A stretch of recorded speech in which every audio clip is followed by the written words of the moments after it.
യോഗത്തിൽ സ്വാഗതം ആശംസിക്കുന്നതിന് ടി.ജെ. കൃഷ്ണകുമാർ സാറെ ക്ഷണിക്കുന്നു. എഴുത്തുകൂട്ടം വായനക്കൂട്ടം എന്ന പേരിൽ ഒരു ശില്പശാല പൊതുവിദ്യാഭ്യാസ വകുപ്പ് സ്കൂളുകളിൽ നടത്തണം എന്ന നിർദ്ദേശം നൽകുന്നതിന്റെ പിന്നിൽ എന്തായിരിക്കാം അതിനുള്ള കാരണം? ഇന്നത്തെ കുട്ടികൾ, അതല്ല എങ്കിൽ ഇന്നത്തെ തലമുറ പുസ്തകങ്ങൾ വായിക്കുന്നതിന് വേണ്ടത്ര പ്രാധാന്യം കൊടുക്കുന്നുണ്ടോ എന്ന സംശയം വിദ്യാഭ്യാസ വകുപ്പിനും ഉണ്ടായിട്ടുണ്ട്. ഭാഷ എന്ന് പറയുന്നത് ആശയവിനിമയത്തിനുള്ള ഒരു മാർഗം എന്നതിലുപരി ആ ഭാഷ മികച്ച രീതിയിൽ കൈകാര്യം ചെയ്യണമെങ്കിൽ വായന ഏറ്റവും പ്രധാനപ്പെട്ട ഒന്നാണ്. വായിക്കുന്ന കുട്ടികൾക്ക് മാത്രമേ താൻ വായിച്ച പുസ്തകങ്ങളെ കുറിച്ച് എഴുതുവാനുള്ള പ്രാപ്തി ഉണ്ടാവുകയുള്ളൂ. എഴുത്ത് നന്നായി നടക്കണമെങ്കിൽ വായനയും ആവശ്യമാണ്. ഒരു നാണയത്തിന്റെ രണ്ട് വശങ്ങൾ പോലെയാണ് എഴുത്തും വായനയും. എഴുതുന്ന കുട്ടിക്ക് വായിക്കാനുള്ള പ്രചോദനം ഉണ്ടാവും, വായിക്കുന്ന കുട്ടിക്ക് എഴുതാനുള്ള പ്രചോദനം ഉണ്ടാവും. നമ്മുടെ സ്കൂളിലെ കുട്ടികളെ സംബന്ധിച്ച് പറഞ്ഞാൽ നമുക്ക് നല്ല ഒരു ലൈബ്രറി ഉണ്ട്, വായിക്കുവാനുള്ള സംവിധാനങ്ങളുണ്ട്. കഴിവിനെ സമ്പുഷ്ടമാക്കണമെങ്കിൽ നിങ്ങൾ വായന ഒരു ശീലമാക്കണം. ഈ ഭാഷ, നമ്മുടെ മലയാള ഭാഷ, നമുക്ക് വായിച്ച് മനസ്സിലാക്കുന്നതിനും കേട്ട് മനസ്സിലാക്കുന്നതിനും മാത്രമല്ല, നമ്മുടെ ഭാഷ, നമ്മുടെ മാതൃഭാഷ, നമുക്ക് എവിടെ എന്ത് കേട്ടാലും മനസ്സിലാവണമെങ്കിൽ നമ്മുടെ ഭാഷ വേണം. ആ ഭാഷയെ ഭംഗിയായി നമ്മൾ പ്രയോഗിക്കണം. ഈ ഭാഷ നമുക്ക് വായിച്ചു മനസ്സിലാക്കാൻ വേണ്ടി മാത്രമുള്ളതല്ല, നമുക്ക് ഒരുപാട് അനുഭൂതികൾ നമുക്ക് തരുന്നുണ്ട്. ഒരു കഥ വായിച്ചാലും ഒരു പാട്ട് കേട്ടാലും അതിന്റെ ആന്തരിക തലത്തിലേക്ക് ഇറങ്ങി പോവുകയാണെങ്കിൽ നമുക്ക് ഒരുപാട് നമ്മുടെ മനസ്സിൽ നിറയുന്ന, ചിലപ്പോൾ സങ്കടമാണെങ്കിൽ ആ കവിതയുടെ ഉള്ളടക്കമെങ്കിൽ ആ കഥയുടെ ഉള്ളടക്കമെങ്കിൽ നമുക്ക് സങ്കടമാണെങ്കിൽ സങ്കടം നമ്മുടെ മനസ്സിലുണ്ടാകും, സന്തോഷമാണെങ്കിൽ സന്തോഷം നമ്മുടെ മനസ്സിലുണ്ടാകും. അങ്ങനെ അനുഭൂതികളെ പ്രദാനം ചെയ്യുന്ന ഉപാധി കൂടിയാണ് ഈ ഭാഷ.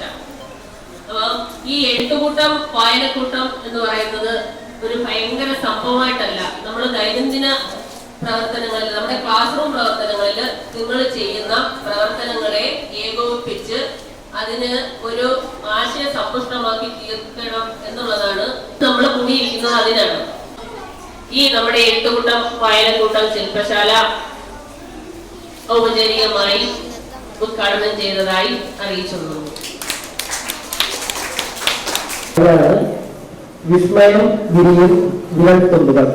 ഈ ഒരു പേരിനകത്ത് തന്നെ നമ്മുടെ ശില്പശാലയുടെ ആശയം അല്ലെങ്കിൽ ഔചിത്യം ഒളിഞ്ഞിട്ടുണ്ട്. എന്താണ് പറയുന്നത്? വിസ്മയം വിരിയും വിരൽത്തുമ്പുകൾ. വിരൽത്തുമ്പുകൾ ഉദ്ദേശിക്കുന്നത് നിങ്ങളുടെ ഓരോ വിരലുകളുമാണ്. അതായത് ഇന്നത്തെ നിങ്ങൾ നാളെ നമ്മൾ ലോകത്തിന് മുമ്പിൽ വിസ്മയം കാട്ടാനുള്ളതാണ്. അതായത് നിങ്ങളുടെ ഓരോ വിരൽത്തുമ്പുകളിലൂടെയും ചലിക്കുന്ന ആ എഴുത്ത് അല്ലെങ്കിൽ ആ ഭാഷയുടെ ആ ഒരു ലാളിത്യം നാളെ ചിലപ്പോൾ ലോകത്തിന് മുമ്പിൽ വലിയൊരു ഭംഗിയോ അല്ലെങ്കിൽ വലിയൊരു വിസ്മയമോ ആയി മാറ്റാൻ നമ്മുടെ ഈ ഭാഷയ്ക്ക് സാധിക്കും. അപ്പോ അത്തരം ഒരു ഭാഷ അല്ലെങ്കിൽ അത്തരം ഒരു ലാളിത്യം നാളെ നിങ്ങൾക്ക് മുമ്പിൽ വലുതാവുമെങ്കിൽ നിങ്ങളുടെ ഉള്ളിൽ ഒഴിഞ്ഞിരിക്കുന്ന ആശയങ്ങൾ അല്ലെങ്കിൽ കഴിവുകൾ കൂടുതൽ മെച്ചപ്പെടുത്താൻ വേണ്ടിയാണ് ഇത്തരത്തിലുള്ള ശില്പശാലകൾ നമ്മുടെ സ്കൂളുകളിൽ നടക്കുന്നത്. ഈ ശില്പശാലയുടെ പ്രാധാന്യം എന്താണെന്ന് വെച്ച് കഴിഞ്ഞാൽ നമ്മുടെ ഭാഷ, നമ്മുടെ ഉള്ളിലുള്ള ആ ഒരു ഭാഷ കൂടുതൽ നമ്മൾ മനസ്സിലാക്കി മെച്ചപ്പെടുത്തി നിങ്ങളുടെ ഉള്ളിലുള്ള കഴിവുകളെ നിങ്ങൾ പ്രോത്സാഹിപ്പിക്കുക, അതാണ് ഉദ്ദേശിക്കുന്നത്. ഇപ്പൊ ഭാഷ എന്ന് പറയുമ്പോൾ നമ്മുടെ ഈ മലയാള ഭാഷ നമ്മുടെ മാതൃഭാഷയാണ്. നിങ്ങളൊന്ന് ആലോചിക്കണം, നമ്മൾ ചിന്തിക്കുന്നതും നമ്മൾ പ്രവർത്തിക്കുന്നതും നമ്മളുടെ എന്ത് വികാരമായിക്കോട്ടെ, ദേഷ്യമായിക്കോട്ടെ, സന്തോഷമായിക്കോട്ടെ, അല്ലെങ്കിൽ ദുഃഖമായിക്കോട്ടെ, ഏത് വികാരമായാലും ആ വികാരം ആദ്യമായിട്ട് പ്രകടിപ്പിക്കുന്നത് നമ്മുടെ മാതൃഭാഷയായിരിക്കും.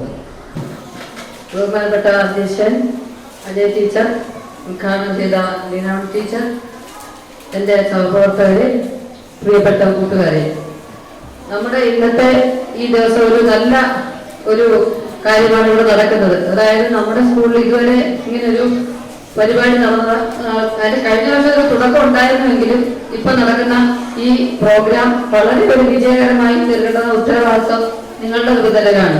അതായത് നിങ്ങൾക്ക് വായന വളരെ വലിയ ചുരുങ്ങിക്കൊണ്ടിരിക്കുന്ന ഈ കാലഘട്ടത്തില്, അതായത് നിങ്ങൾക്കിവിടെ ലൈബ്രറി നല്ല കൃഷ്ണമാസാറിന്റെ നേതൃത്വത്തിൽ ലൈബ്രറി ഇവിടെ പ്രവർത്തിക്കുന്നുണ്ട്. പക്ഷെ നിങ്ങൾ ലൈബ്രറി പീരീഡുകളിൽ എത്ര കുട്ടികൾ ഒരു പുസ്തകം ഏതെങ്കിലും ഒരു പുസ്തകമെങ്കിലും എടുത്ത് വായിക്കാൻ മനസ്സ് കാണിക്കുന്ന കുട്ടികളുടെ എണ്ണം വളരെ ചുരുക്കമാണ്. എല്ലാവരും ലൈബ്രറി പീരീഡ് ആകുമ്പോൾ ഓടിയിട്ട് അവിടെ ചെന്ന് നിങ്ങൾക്ക് പറ്റുന്ന പുസ്തകം, ചെറിയ പുസ്തകങ്ങളുണ്ട്, വലിയ പുസ്തകങ്ങളുണ്ട്, അതിൽ ഏതെങ്കിലും ഒരു പുസ്തകമെങ്കിലും എടുത്ത് വായിച്ച് അതിനകത്തെ ഒരു എഴുത്ത്, അതിന്റെ ഒരു കുറിപ്പ് എഴുതി വെച്ച് ശീലിച്ചാൽ അത് നിങ്ങളുടെ ജീവിതത്തിൽ ഏറ്റവും നല്ലൊരു ഉപകാരപ്രദമായ കാര്യം തന്നെയായിരിക്കും. അത് നിങ്ങൾ ആരും ചെയ്യുന്നില്ല. അത് ഇനി അതിൽ ഈ ഒരു പരിപാടിയിൽ കൂടെയെങ്കിലും നിങ്ങൾക്കത് നല്ല രീതിയിൽ അത് തുടങ്ങി നമ്മുടെ എഴുത്തുകൂട്ടം വായനക്കൂട്ടം എന്നുള്ള പരിപാടി നല്ല വിജയകരമായി നടത്തിക്കൊണ്ടു പോകാനുള്ള പ്രവർത്തനങ്ങൾ നിങ്ങൾ ചെയ്യേണ്ടതാണ്. അപ്പൊ ഇത് നല്ലൊരു വിജയകരമായി തീരട്ടെ എന്ന് ആശംസിച്ചുകൊണ്ട് നിർത്തുന്നു. നന്ദി. പ്രിയപ്പെട്ട കുഞ്ഞുങ്ങളെ, നമ്മുടെ വിദ്യാരംഗ കലാസാഹിത്യ വേദിയുടെ നേതൃത്വത്തിൽ ഇന്ന് നടക്കുന്ന എഴുത്തുകൂട്ടം വായനക്കൂട്ടം ഈ പരിപാടി വൻ വിജയമാക്കി തീർക്കുന്നതിന് നിങ്ങളുടെ ഏവരുടെയും സഹകരണം പ്രതീക്ഷിക്കുന്നു. അതോടൊപ്പം തന്നെ നിങ്ങൾ ദിവസവും പുസ്തകം വായിക്കുന്നത് ശീലമാക്കുക. നിങ്ങൾ ന്യൂസ് പേപ്പർ ദിവസവും പത്രം വായിക്കുക, അതിന് ശീലമാക്കുക. പത്രത്തിലെ പ്രധാന വാർത്തകൾ എഴുതി സൂക്ഷിക്കുക. അതുപോലെ തന്നെ മനോരമ പത്രത്തിലെ സൺഡേ സപ്ലിമെന്റ്, മാതൃഭൂമി പത്രത്തിലെ വാരാന്ത്യ പതിപ്പ്, ഇവയൊക്കെ നിങ്ങൾ ശേഖരിച്ചു വയ്ക്കുക. അത് നിങ്ങൾക്ക് ഭാവിയിൽ വളരെ പ്രാധാന്യം അർഹിക്കുന്ന ഒന്നായിരിക്കും. അങ്ങനെ എല്ലാവിധ ആശംസകളും നേർന്നുകൊണ്ട് ഈ ശില്പശാലയുടെ യോഗത്തിന് നന്ദി പറയുക എന്നുള്ളതാണ് എന്റെ കർത്തവ്യം. ആദ്യമായി ഈ യോഗത്തിന്റെ അധ്യക്ഷ സ്ഥാനം അലങ്കരിച്ചിരിക്കുന്ന ശ്രീമതി അജയ് ടീച്ചറിനാണ്. ടീച്ചർ കൊട്ടാരക്കര BRCയിൽ വെച്ച് നടന്ന ക്ലാസ്സിൽ പങ്കെടുക്കുകയും ഈ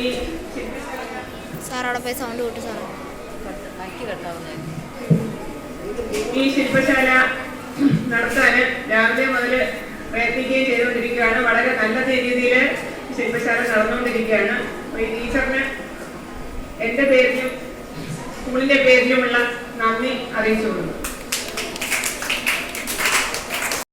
കൃഷ്ണകുമാർ സാറിനാണ്. കൃഷ്ണകുമാർ സാറിനും എന്റെ പേരിലും ഈ യോഗത്തിന്റെ പേരിലുമുള്ള കൃതജ്ഞത അറിയിക്കുന്നു. ഈ യോഗം ഉദ്ഘാടനം ചെയ്ത നമ്മുടെ HM ശ്രീമതി ലീലാമണി ടീച്ചറിന് ഈ യോഗത്തിന്റെ പേരിലും എന്റെ പേരിലുമുള്ള നന്ദി അറിയിക്കുന്നു. ഈ യോഗത്തിന് ആശംസകൾ അർപ്പിച്ച വിഷു സാറിനും കല ടീച്ചറിനും ശ്രീലത ടീച്ചറിനും ഈ യോഗത്തിന്റെ പേരിലും എന്റെ പേരിലുമുള്ള നന്ദി അറിയിക്കുന്നു.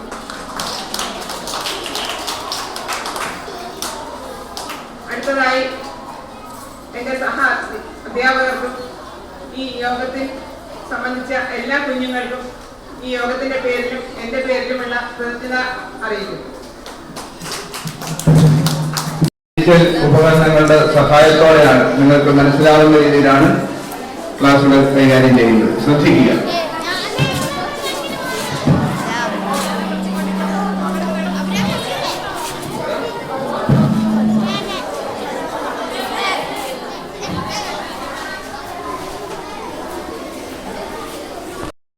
മറ്റൊരാളെ അറിയിക്കാനുള്ള കാര്യങ്ങൾ അറിയിക്കുന്നതിന് വേണ്ടിയാണ് നമ്മൾ സാധാരണ ഭാഷ ഉപയോഗിക്കുന്നത്. ഭാഷ ആശയവിനിമയത്തിനുള്ള ഉപാധിയാണ്. എന്നാൽ വെറും ആശയവിനിമയത്തിന് മാത്രമാണോ ഭാഷ ഉപയോഗിക്കുന്നത്? അറിയിക്കുന്നതിന് എന്താണ് പറയാ? ഭാഷ ആശയവിനിമയത്തിനുപരി അനുഭൂതികളെ അറിയിക്കുന്നുണ്ട്.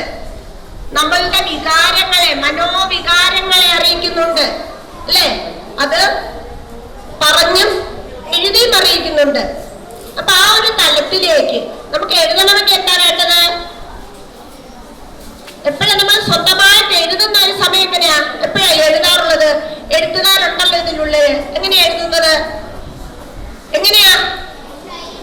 നല്ല നല്ല പുസ്തകം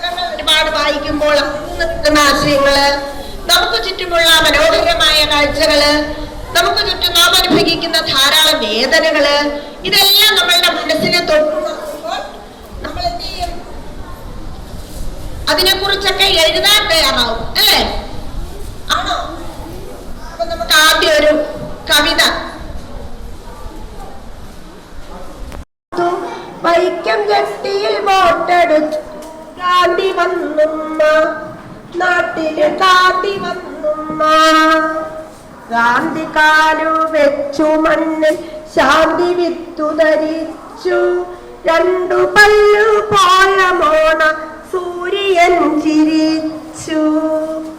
വിത്തു പൊട്ടി ചെടിയായി വൈക്കം ഒരു വാടിയായി, നോക്കി നിൽക്കേ എന്തു മായം പൂത്തുലഞ്ഞമ്മ, കാന്തി പൂത്തുലഞ്ഞമ്മ. തൊട്ടു ഞാനുമ്മ ഗാന്ധിയെ തൊട്ടു ഞാനുമ്മ, പട്ടുപോലെ തിളങ്ങുയിരിൽ തൊട്ടു ഞാനുമ്മ. ഗാന്ധി കേറി തുറന്ന കാറിൽ കൂടി ഞാൻ പിന്നാലെ ജോറിൽ, പല്ലി പോലെ പടർന്നു കാറിൻ വക്കിൽ ഞാനും. തൊട്ടു ഞാനുമ്മ ഗാന്ധിയെ തൊട്ടു ഞാനുമ്മ.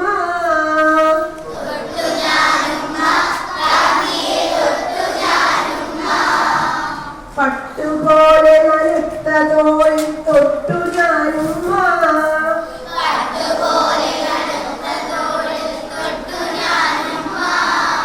തൊട്ടു ഞാനുമ്മ ഗാന്ധിയെ തൊട്ടു ഞാനുമ്മ.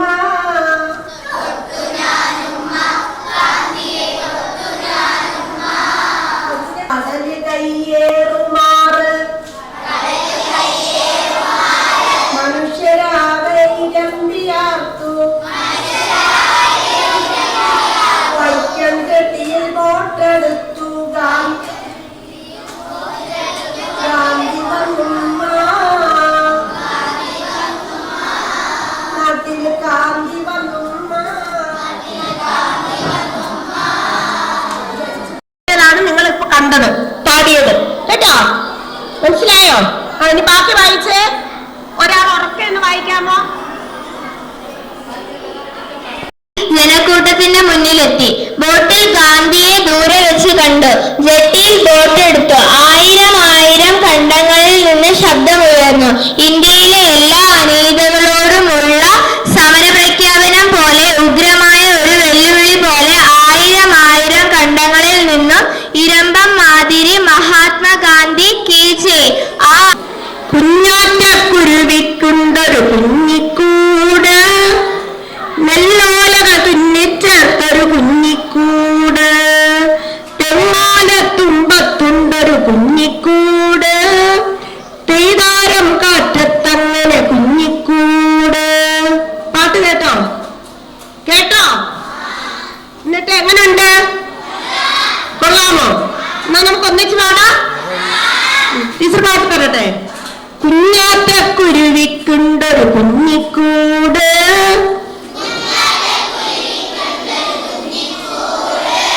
നെല്ലോലക തുന്നിച്ചേർത്തൊരു കുഞ്ഞിക്കൂട്,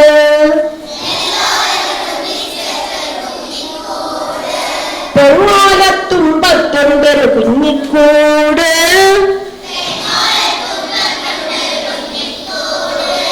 തെയ്താരം കാറ്റത്തങ്ങനെ കുഞ്ഞിക്കൂട്.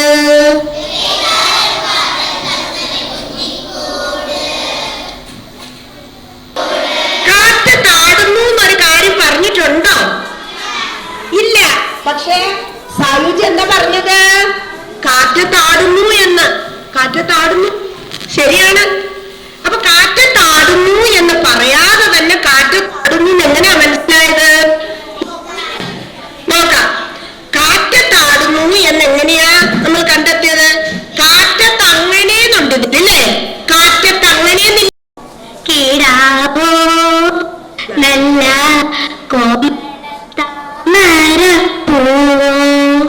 എല്ലാരും ഒരു ക്ലാപ്പ് കൊടുത്തേ. അപ്പൊ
എന്നെ പുകഴ്ത്തുന്നു.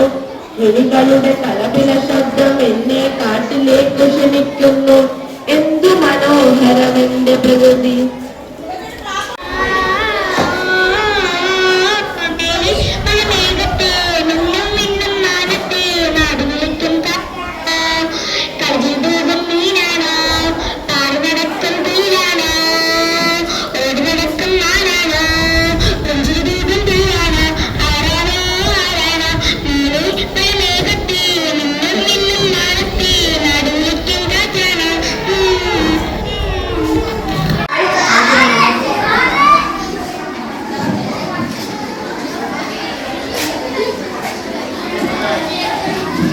നല്ല കോമള താമരപ്പൂ